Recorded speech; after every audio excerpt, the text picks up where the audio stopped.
राम राम जी दोस्तों, कैसे हैं आप लोग। उम्मीद है मस्त होंगे, भले चंगे होंगे। आज मैं आप लोगों को एक कजरी गीत सुनाने जा रही हूँ सास और जेठान ननद पे। अगर आपको ये गीत अच्छी लगी तो प्लीज़ लाइक शेयर कमेंट जरूर करिएगा। चैनल पे पहली बार हैं तो चैनल को सब्सक्राइब भी करिएगा। कि हरे रामा पिया भये परदेसी लिखे नहीं पाती रे हरी। कि हरे रामा पिया भये परदेसी लिखे नहीं पाती रे हरी। कि हरे रामा सासु हमके बोले अति समझावे राम। कि हरे रामा सासु हमके बोले अति समझावे राम। कि अरे बहुआ धरा करजवा के धीर ललन हमार आई है रे हरी। कि हरे बहुआ धरा करजवा के धीर ललन हमार आई है रे हरी। कि हरे रामा पिया भये परदेसी लिखे नहीं पाती रे हरी।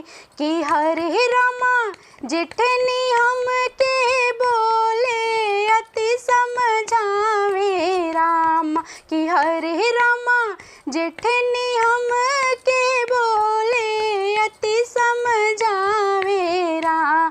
कि अरे छोटी धरा करजवा के धीर देवर हमार आई है रे हरी। कि हरे रामा धरा करजवा के धीर देवर हमार आई है रे हरी। कि हरे रामा पिया भये परदेसी लिखे नहीं पाती रे हरी।